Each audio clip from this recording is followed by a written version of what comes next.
Hello बच्चों। तो हमने पिछले वीडियो में देखा था कि स्क्वायरिंग करने पे क्या गलती होती है। आज इस वीडियो में हम जानने की कोशिश करेंगे कि जब भी किसी भी फंक्शन का रेसिप्रोकल लेते हैं तो रेसिप्रोकल लेते टाइम बच्चे क्या गलती करते हैं रेंज को लिखने के लिए। तो काफी सारे क्वेश्चन में जो आईआईटी में आते हैं उसमें हमको फंक्शन का रेसिप्रोकल लेना होता है। जैसे ये क्वेश्चन है, अब हमको इस फंक्शन का रेंज फाइंड करना है।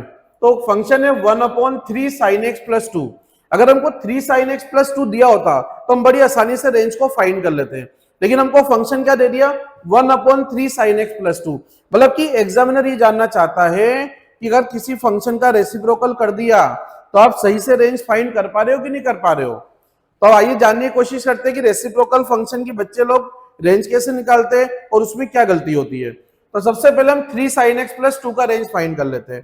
ठीक है, तो हमको पता है कि sin x का रेंज कितना होता है, बताओ। यस, तो sin x का रेंज होता है -1 to 1। अब 3 से मल्टीप्लाई कर देंगे तो 3 sin x का रेंज कितना हो जाएगा। यस, तो ये 3 sin x का रेंज हो जाएगा -3 to 3।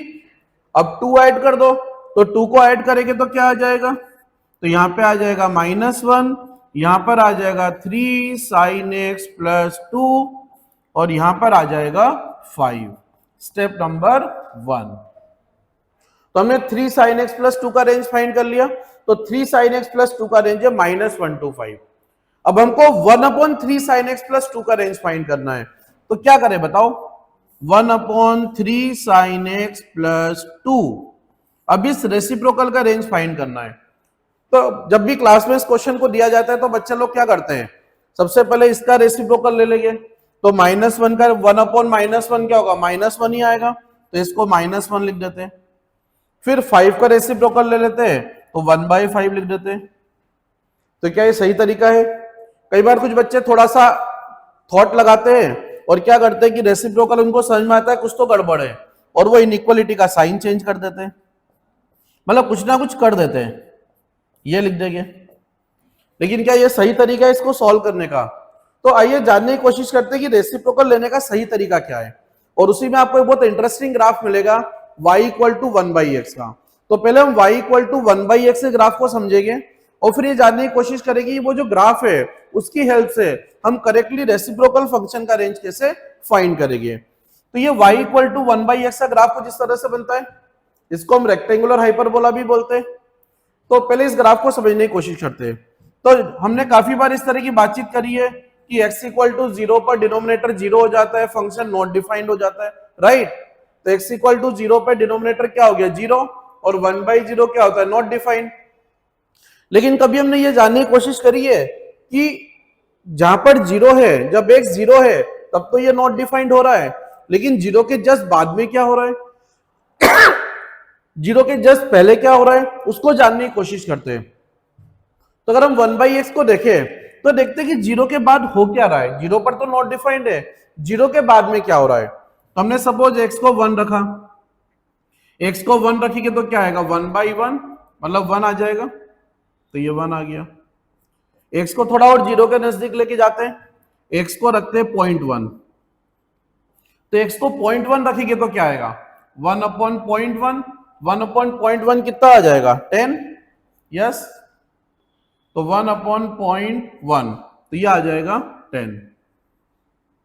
x को थोड़ा और 0 के नजदीक लेके आओ, x को रखो 0.01, तो अगर x को 0.01 रखेंगे तो क्या आ जाएगा, यस 100, तो 0.01 पर आ जाएगा 100। फिर x को 0.001 रखेंगे तो क्या आएगा 1/x 1000, और एकदम x अगर 0 के नजदीक हो गया 0.0000001 तो 1/x कहां पे पहुंच जाएगा इंफिनिटी पर, तो ये इंफिनिटी पर पहुंच गया, राइट। और ऐसे ही 0 के लेफ्ट साइड में ये फंक्शन कहां पे पहुंच जाएगा -इंफिनिटी को, राइट। तो जब भी हमको 1/x का रेंज फाइंड करना है, अगर हमको x का रेंज पता है, सपोज हमको x का रेंज दे रखा है -1 to 2 और हमको रेंज फाइंड करना है 1/x का, रेंज ऑफ 1/x। तो कैसे इस ग्राफ की हेल्प से 1/x का रेंज फाइंड करेंगे उसको समझते हैं।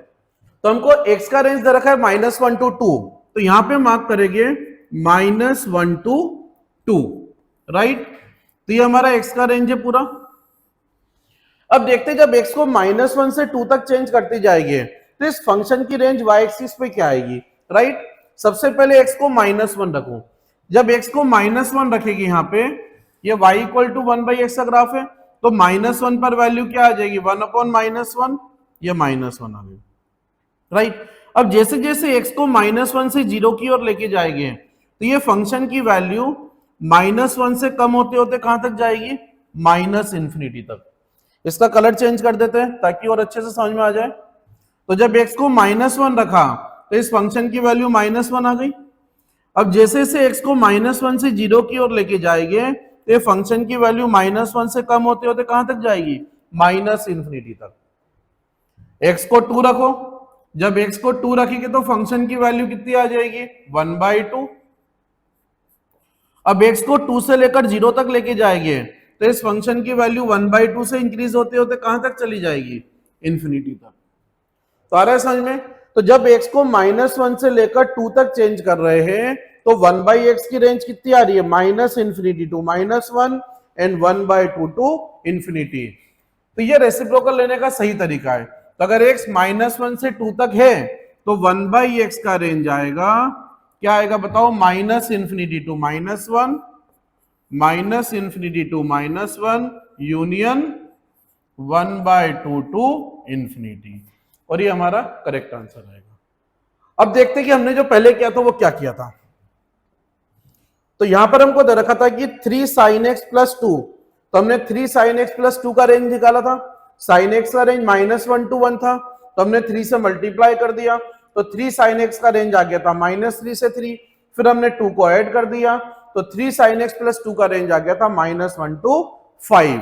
अब हमको रेंज फाइंड करना था 1/3 sin x + 2 का। तो हमने इसका जब रेसिप्रोकल लिया तो हमने बताया था बच्चे लोग क्या करते हैं, -1 का रेसिप्रोकल -1, 5 का रेसिप्रोकल 1/5, या तो ये लिख देते हैं। कुछ बच्चे थोड़ा समझने की कोशिश करते हैं तो इनइक्वालिटी का साइन चेंज करते हैं, लेकिन एग्जैक्टली हो क्या रहा है वो पता नहीं चलता है। लेकिन अगर हमको ये कंसेप्ट पता है कि x का रेंज अगर हमको पता है और 1/x का रेंज इस ग्राफ पे हम इजीली देख सकते हैं तो हमारा आंसर सही आ जाएगा। तो अब देखते हैं करेक्ट आंसर क्या होगा। तो हमको 3 sin x + 2 का रेंज पता है, इसको हमने कैपिटल X मान लिया। तो अगर हमको x का रेंज -1 से 5 पता है तो हमको 1/x का रेंज फाइंड करना है, तो पहले हम 1/x का ग्राफ बना लेते हैं। तो चलिए 1/x का ग्राफ बना लेते हैं। जब हमने कोऑर्डिनेट एक्सिस बना दी और ये हमारा 1/x का ग्राफ बन गया। अब देखो x कहां तक वेरी कर रहे हैं, तो ये कलर चेंज कर दिया हमने। अब x हमारा वेरी कर रहा है -1 to 5 तक, तो -1 कहां पर आएगा, यहां पर, और 5 कहां पर आएगा, यहां पर, राइट। अब हमको देखना है कि जब x -1 से 5 तक चेंज हो रहा है, जब x -1 से 5 तक चेंज हो रहा है तो हमारा जो फंक्शन का रेंज है, जो 1/x का रेंज है, वो कहां से कहां तक आएगा, ठीक है। तो ये हमारा y = 1/x का ग्राफ है। और जब x -1 है, x को -1 रखो तो y की वैल्यू कितनी आएगी, 1/-1 मतलब -1, तो ये -1 आ गई। अब x को -1 से 0 की ओर लेके जाएंगे तो इस फंक्शन की वैल्यू -1 से क्या होगी, कम होगी, ज्यादा होगी, राइट, कम होगी। और ये कम होते होते कहां तक जाएगी, -∞ तक। जब x 5 है तो 1/x की वैल्यू कितनी आ जाएगी, राइट, 1/5। अब x को 5 से लेकर 0 तक लेके जाएंगे तो इस 1/x की वैल्यू 1/5 से इंक्रीज होती जाएगी, और इंक्रीज होते होते कहां तक जाएगी, इन्फिनिटी तक। तो जब x को -1 से लेकर 5 तक चेंज कर रहे हैं तो 1/x की रेंज कितनी आ रही है, -∞ टू -1 एंड 1/5 टू इन्फिनिटी। तो हमारा करेक्ट आंसर क्या होगा, तो क्या ये करेक्ट आंसर है, नहीं है, तो क्या करें, इसको हटा दें, ये लो हटा दिया। तो हमारा करेक्ट आंसर क्या होगा, तो 1/3 sin x + 2, तो 1/3 sin x + 2, तो इस फंक्शन का रेंज आ जाएगा, क्या आ जाएगा, -∞ to -1, -∞ to -1 union 1/5 to infinity, 1/5 to infinity. इसको 5 को थोड़ा सही से लिख देते हैं, ये आ गया आंसर। तो बच्चों 90% बच्चे इस क्वेश्चन को सॉल्व करने में गलती करते हैं, और वो गलती कहां पर होती है, जब वो रेसिप्रोकल फंक्शन की रेंज को फाइंड करते हैं। तो आगे से ध्यान रखना है, जब भी रेसिप्रोकल फंक्शन की रेंज को फाइंड करना है तो y इक्वल टू 1/x का ग्राफ पहले दिमाग में आना चाहिए। एक बार हमने y इक्वल टू 1/x का ग्राफ बना लिया, अब देख लो x का रेंज क्या है, तो हमको 1/x का रेंज मिल जाएगा और 100% आपका जो आंसर है वो करेक्ट आएगा।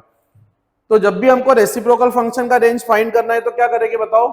यस, 1/x से ग्राफ को याद करना है, और अगर आपने इस ग्राफ को याद किया तो आपका आंसर कभी भी गलत नहीं आएगा। अब नेक्स्ट मिस्टेक के लिए हमारे साथ नेक्स्ट वीडियो के लिए बने रहिए, तब तक के लिए थैंक यू वेरी मच।